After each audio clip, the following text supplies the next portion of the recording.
submitted their UUCD forms for this morning. We are so honored to have Jaci Christiansen today to speak on behalf of Safe Haven, who is January's Simple Give donor for UUCD. And I put a link in the chat, and Jaci can do this again later, where you can find that Simple Give button. And all of that donation money will go directly to Safe Haven this month for the UUCD forums.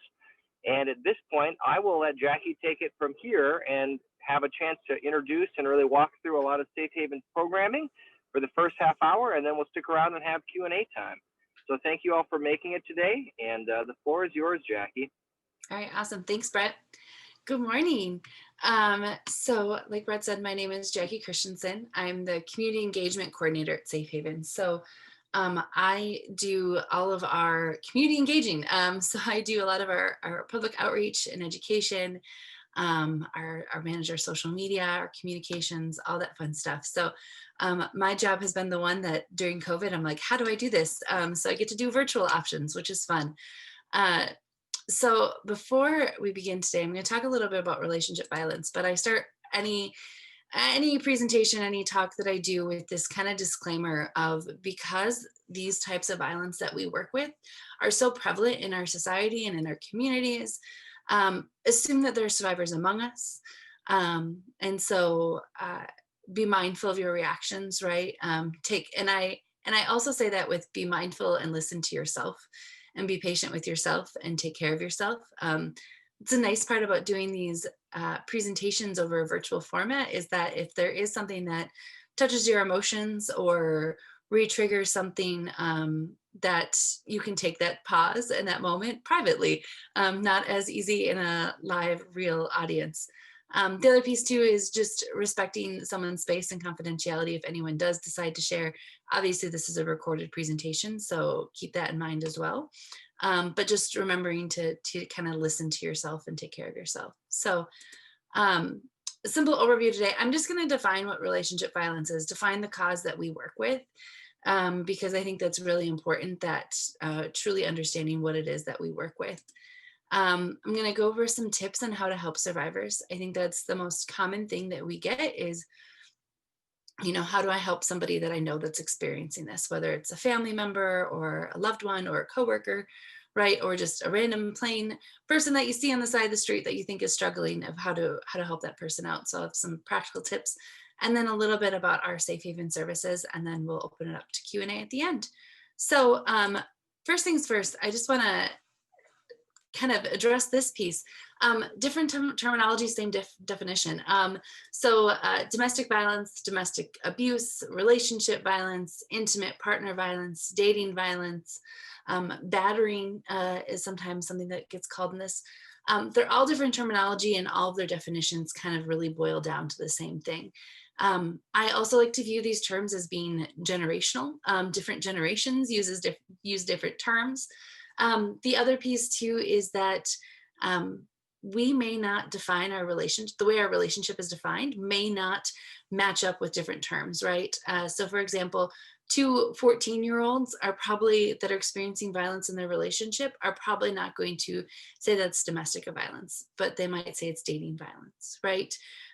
Somebody who was casually dating somebody, right? And now there's violence being used, they might not view that person as an intimate partner, but it might be relationship violence, right? So all these terms are kind of interchangeable.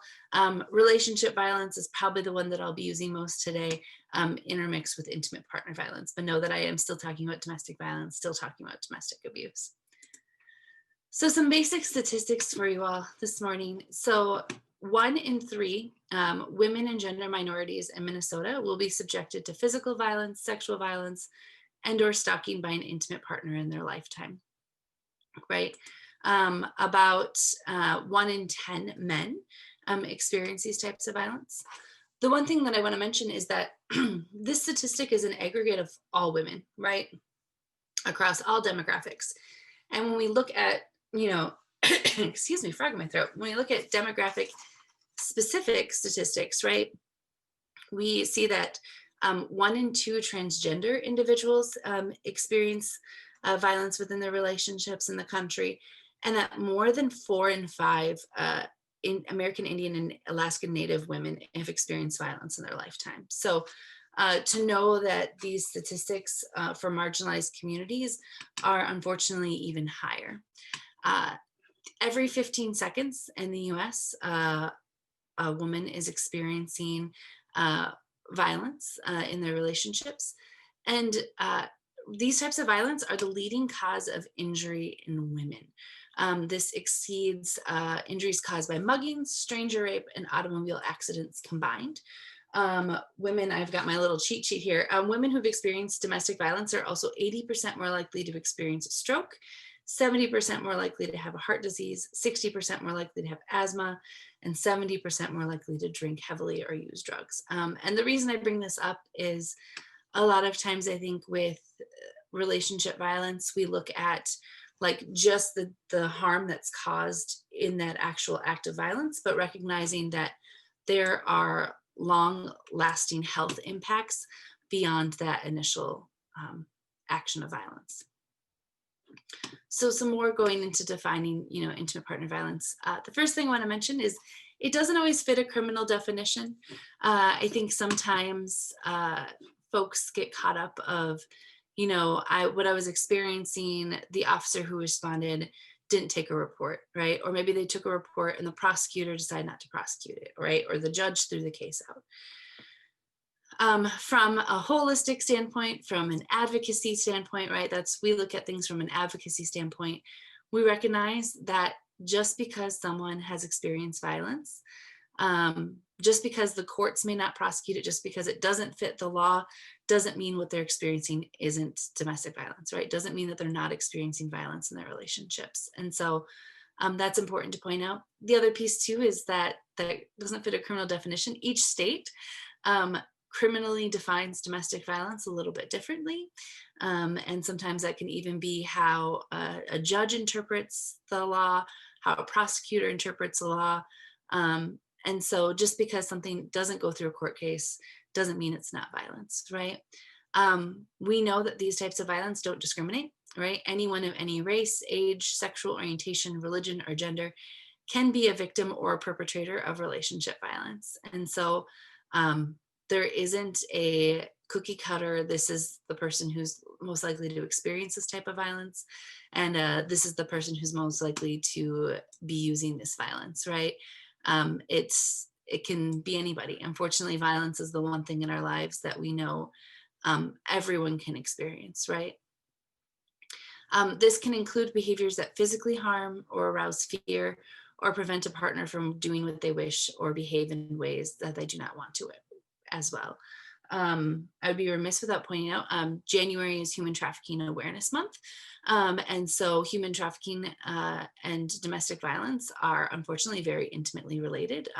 Half of trafficking victims have also experienced domestic violence, whether they grew up in a home with violence or their trafficker is actually an intimate partner of theirs, is either a spouse or a dating partner or somebody who is pursuing that type of relationship with them. So there are lots of overlap between those are two issues, right? The other piece too is it doesn't look the same in every relationship because every relationship is different. We will often hear from survivors that they didn't even realize what they were experiencing was a relationship violence until they were out of the relationship, right? Or they didn't experience it until somebody had pointed it out to them. And part of that is it didn't meet up with what they saw on TV, right? It didn't look like other friends or family members that have experienced relationship violence. They really struggle to see it in their own relationship. So this is the basic definition of relationship violence that I always use, and that relationship violence is a pattern of behaviors used by one partner to maintain power and control over another partner in an intimate relationship. And so, and that power and control is really a key part of it. So there's a chance you may have seen this wheel before. This is from the Duluth model, the domestic abuse intervention programs here in Duluth. This is their main model of what they use of power and control. So this was developed in the 80s, looking at interviewing women who had experienced violence and interviewing them about the violence that their partners had used against them. So some things I'll point out, this wheel is very gendered and heteronormative, right? So it's looking at the lens of a male-female relationship with the female being the victim. I'm going to actually throw in the chat here a link to where all of the wheels are located, because they do have wheels that look specifically at LGBT relationships. They have wheels that look at specifically violence that occurs within Native communities, violence that occurs specifically with child abuse, and even what it looks like when a relationship's healthy. So with this wheel on the outside, you have physical and sexual violence, right? Those are kind of those main tools that are used. And then each of the wedges looks at what are the different types of ways that that physical and sexual violence is used to maintain power and control, right? Power and control is in the center, right? So we have using intimidation, right? Intimidating someone to make them fearful into doing an action. The agency, so I used to work in Fargo-Moorhead, and the agency that I worked at there worked with both, during the daytime, worked with survivors of domestic violence and sexual violence. And then in the evenings, kind of flipped the switch and worked with rehabilitating and using the Duluth model. And so one of the instructors at that agency had told the story about how there was a woman she was interviewing because her abuser was going through the rehabilitation, and how he placed his shoes when he got done with work was his intimidation, right? He put his shoes in a specific spot to let her know just how bad the violence would be that night, right? So it's those simple acts, but extremely intimidating to the person who's receiving the violence, right?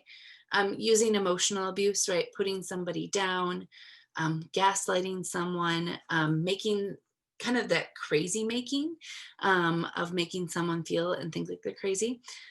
Emotional abuse is also why I mentioned that it doesn't always fit a criminal definition, because this is extremely difficult to prove in a court of law, right? How do you prove that somebody is making you feel crazy, right? How do you explain the impact of emotional abuse, right? Using isolation, right? Especially with COVID, we've seen an uptick in this strategy, right, of using violence, of using isolation, limiting who somebody can see, how often they can see, when they can see, using jealousy to justify it. So that piece of, you're not allowed to speak to any other men or any other women. You're not allowed to have any other contacts in your phone other than the ones I approve. With COVID, using isolation has been that piece of using COVID as a tactic to isolate somebody, right? So that piece of you're not allowed to go see anybody outside of our home because we don't want you to bring COVID in. There was, I believe it was I want to say it was either New York Times or New York Post article that was about COVID. And it told the story of somebody who they had developed a small cough. And this was like back in March. And their partner had kicked them and locked them out of the house because they didn't want them, they were seen as being diseased. And so you're not allowed to be in the home anymore, right? And had completely cut them off from their children.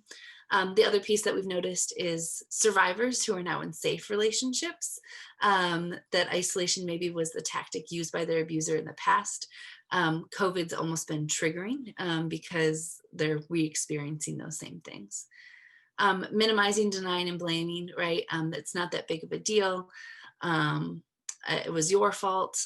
This is also where a lot of times like apologies will come in to play. And so it might be the night before the whole house was destroyed, but yet the person who caused the harm completely cleaned up the house so it looks like nothing had happened.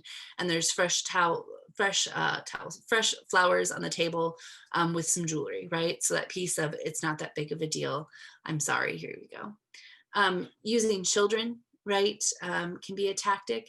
And not just using children, using pets, using elderly dependents, right, as an abuse tactic. So that piece of if you leave, I'm going to tell the courts you're a bad mother and you don't deserve custody of the kids. So good luck getting them if we get divorced. If you leave, I'm going to hurt our pets. Safe Haven, this is a fun Safe Haven fact, we do take pets. There was one day I walked into the shelter and I asked, I was like, how many pets are here? And I typically don't work directly with shelter clients, so I'm not as well versed of like what's going on that side of the building. And they were like, oh, we have 2 bunnies, 3 cats, and 2 dogs. And I was like, I only knew about one of the dogs. So we kind of take it all because we want to make sure we're removing barriers from people seeking help. Using male privilege, and that's really using any privilege. Male privilege is kind of sometimes using that piece of I'm the man of the house. So this is what's expected of me. Some people taking religious vows to an extreme level and using that as a base of power and control. I'm the master of the house, but it could also be using privilege. We see this with couples where maybe somebody has an immigrant status, right? And using that to hold above their head for power and control. It could be using, if somebody's English isn't their first language, using that and kind of using those tools and tactics to control somebody. Using economic abuse. This is another one that we saw in COVID kind of spike a little bit. And so it's that piece of giving someone an allowance, preventing somebody from getting a job or keeping a job, right? Showing up at their place of employment so their employer fires them, right? Causing them to be late. But we also know with uncertain financial times that came with COVID, that's where some of the violence spiked from. So it could have been somebody was using economic abuse, right? Was using power and control over money, over their partner to stay in control. And then they lost their job. And so now they no longer have money to control their partner. So now they're using other things. And unfortunately, a lot of that was physical violence is what we saw. And then using coercion and threats, right? So that piece of, making and carrying out threats, threatening to leave somebody. A lot of times what we see, especially with research with young adults, so college age and high school age that are experiencing relationship violence, the threat of suicide is often used. So that piece of, if you leave me, I'm going to hurt myself. And so putting that burden on somebody to then stay in the relationship. So those are kind of all the different tactics that we see. And so let's talk a little bit about how to help someone that you care about or how to help someone who's experiencing violence. One of those things is using discretion, right? Talking with someone in private, pointing out concerns versus placing blame. So that piece of, I'm concerned for your safety. These are some of the things that I've seen, or, I don't feel comfortable around your partner. How about you? Don't share information without someone's consent. Just because someone's told you doesn't mean they want the rest of the family to know, doesn't mean they want the rest of the friend group to know or the rest of the neighborhood group to know. And give them the power to decide who things are shared with. We see, my dog just came back in from a walk, sorry about that. We see, people really being choosy of who they share things with. Because they don't know who to trust. They also don't know who their partner, their abuser, has won over. So it might be that they're willing to share things with you because you might not be as close with their partner, or they know that you're not as likely to listen to them, right? But they might not share with somebody else because they're concerned that their partner might win them over, right? And get that information out of them. Believing their story, right? Listen and believe them. Acknowledge their feelings. Don't question their experiences. When we experience trauma, we remember things differently. Our brains kind of protect us from trauma. And so when we're recalling incidences that have been traumatic, we typically don't remember them linearly. Our brain kind of lets us remember things as we feel safe and comfortable to remember things. So it might be somebody who's experienced violence in their relationship. Their stories might not make sense because they might forget the complete middle section. And then the next time they tell you, they remember a little bit more and a little bit more. And so it's really important that we just kind of let them tell their story and process how they're willing to, and that we're not pressuring someone to tell their story, right? We're not an attorney taking stuff for court. We're not a police officer filing a report, right? We're just friends and family who are listening. So if they're not comfortable to tell the whole story, that's fine. We don't need to know that, right? Letting them know they're not alone. The other piece too with the believing their story is it can be sometimes hard if you know the person who's causing them harm, because it can be hard to believe that they actually did that, right? That they actually took those actions. Remind them that they don't deserve the abuse, right? Over time, people who experience abuse start to believe that they deserve what is happening to them. They really start to believe that I don't deserve any better than this, because that's what their partner's been telling them. So reminding them that they don't deserve that violence, right? Reminding them that the abuse is not their fault and they deserve a healthy relationship.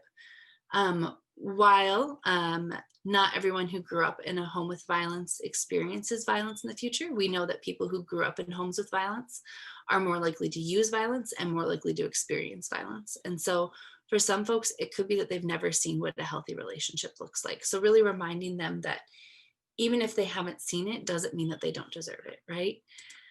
And then let them make their own decisions, right? Respect their decisions, even if you don't agree. This is like the hardest one, right? Because remember that they know what's best and what's going to make them feel most safe. The most dangerous time in a relationship is when someone is attempting to leave, right? It takes 7 attempts before somebody is successfully, on average, it takes 7 attempts, right? So that's the average. So, there's people that are much, much higher, right? And there's some people that it just takes 1 time. But they know what's going to be best for them, make them feel most safe.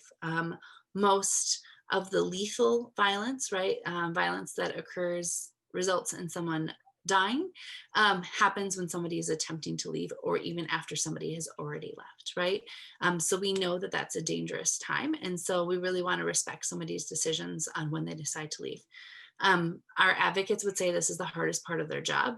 We've had plenty of people who have come to shelter and leave shelter to go back home with their abuser. And it could be because parenting's just easier with 2 people. It could be that, financially, that's their best choice. We know that housing in Duluth is difficult. And so it could be that piece of, they realize they need to they've decided they're going to stay with their abuser and have a home while they're waiting on public housing lists, right? Or figuring that out. So it really is a hard decision, right? And so we really need to respect those decisions. We want to make sure we're not taking power away from somebody, right, who's already had power taken away by their abuser. Making a safety plan, right? Sitting down with them and kind of going through, where can they go? Where can they keep important paperwork? Do they have a spare car key or emergency bus fare? Do they have emergency numbers written down, right? Is there a code word they can use? So, they need help, right? Is there that piece of rutabaga is the word that I always throw out, because it's not something we use in everyday language. But if they called you up to say, hey, does your mom put rutabagas in her pot pie, right? That could be your signal that, okay, they need you to come pick them up today, right? And all this can be found with just a quick Google search of safety plan. And there's websites that are completely dedicated to this. There's a couple on the national hotline that you can actually fill out online and print out and keep someplace safe. Or it'll even have you say, these are the things that you should memorize if there's not a safe place to print this out. And then lastly, giving help, right? Pointing folks to community resources. Nobody's expected to be an expert in domestic violence. And so here's just a few of the resources. Safe Haven, we're on the Duluth side, CASDA's on the Superior side. Dabanugan is housed out of ACO. And so they have a 10-bed shelter that has specific cultural practices and systems to support Native survivors, but they also help non-Native folks as well. The Day One program is actually Minnesota's statewide crisis number. And so maybe you're helping somebody and they're not from the area, right? Day One can get you connected to resources in their communities.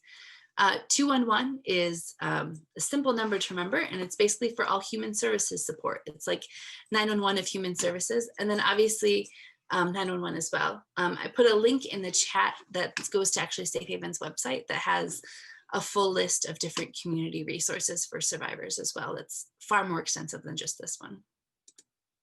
So let me talk about Safe Haven here.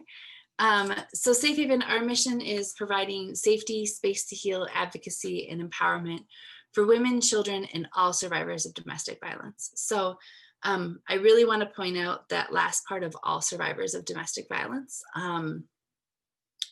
This is our latest mission. And part of that is recognizing that not everyone who's experiencing domestic violence is a cisgendered woman. And so wanting to make sure that we're providing support to anyone who's experiencing violence. And a little bit about how we do that. So we have 2 locations. We have our shelter, which is what we're most commonly known for. So our shelter serves over 500 women and children annually. So our shelter provides shelter for female identifying individuals seeking safety from domestic violence by providing basic needs. So our shelter, currently we have a 10-bedroom, 39-bed shelter. We're in the process of starting to begin potentially doing some remodeling to transition to having more single family rooms. COVID's kind of showed us the importance of that. And so our shelter, we provide all of the meals, breakfast, lunch, and dinner. We have advocates there to support both the adults and the children at the shelter. So we have advocates who do some programming with kiddos. Our advocates this year have become remote learning teachers, and kind of our playroom is no longer a playroom, it's now a classroom, right? Of providing that support for kiddos in shelter, as well as getting anyone who comes in set up with the resources that they need and they want. And so every person who comes into shelter, their experience in shelter is unique to them. They kind of set their own goals of what they want to work on during their typical 4-week stay with us, and kind of what those resources are. We then have a resource center, which is our building that's located downtown on First Street across from the courthouse and City Hall. And our resource center serves about 1,500 people plus annually. And so our resource center has been open for a little over 10 years now. And so really what that is looking at is kind of that continuation of service after somebody's out of shelter, but also recognizing that not all survivors need shelter, right? Some survivors may have the financial resources where housing's not as big of a deal, or finding safe housing isn't as big of a deal, or they might have a support system that they can stay with, or they need to make a plan before they go to shelter, and so they need some support before they can even come into shelter. And so the Resource Center helps out with that. The Resource Center is where our legal advocacy is located. So our legal advocates aren't lawyers or attorneys. They're just really well versed in our legal system. And they provide support of going to court with people, doing a lot of hand holding, providing that kind of compassionate care to make sure that people are feeling safe and supported. Court's a scary place, even when you're just walking through the hallways, right? And so having somebody there to support with that. We also have an advocate at our resource center who specifically works with youth in the families that we already are working with. So maybe they're in shelter, and so she'll work with the youth in the shelter. But then if they transition out of shelter and they're still in Duluth, she'll still do advocacy with the youth. And so that could be just kind of working on their own stress management, and they're managing their own emotions, as well as kind of just going through finding them supports back in the community, right? So it could be just taking a carload of kids from the shelter to Bentleyville, right? So they get to do the normal thing. And then we have an advocate at the Resource Center who works on self-sufficiency. And so that's working with our clients on what are kind of their goals. What are their goals for what's next? And that could be finding stable housing. But for some, it could be, I want my driver's license, right? And so how do we get that figured out and get you some behind the wheel lessons, right? It could be, wanting to go back to school. And so how do we get that figured out? So our advocates work with that. The main thing is our services can kind of be divided up into these 3 things of providing safety, right? Whether that's almost every single client that we talk with gets a safety plan, right? If you call over the phone, we're going to try to do as much safety planning with you over the phone. If you come into shelter, you leave shelter with a safety plan. If you've come in for support with the harassment restraining order and order for protection, safety plans are part of that, right? So safety is really a big piece. Providing support, whether that's over the phone or in person, and then referrals and resources. I am continually amazed by our advocates and just how many community resources they're aware of and how many contacts they have at each of those locations to be able to refer clients out. And so lastly, kind of ways to support Safe Haven. So, one of those things is increasing your awareness, right? So you guys, thank you for inviting me in to talk today, right? That's a big step, is just having some increased awareness of domestic violence and increased awareness of our services. But if you have any other organizations that you're part of and you ever want a speaker, we're more than willing to come in and talk. You can sign up for our email list. And so I actually put a link for that in the chat if you're interested in that. We are judicious in how many emails we send out. We typically don't send out a ton, but when we have major updates in our newsletters, we'll send those out digitally. You can follow us on social media. I'll put that in the chat as well. That's usually where we post what our greatest needs are for donations, as well as kind of some agency updates and education. The other piece is staying up to date on legislation. How our funding is structured, we're not able to do a ton of lobbying.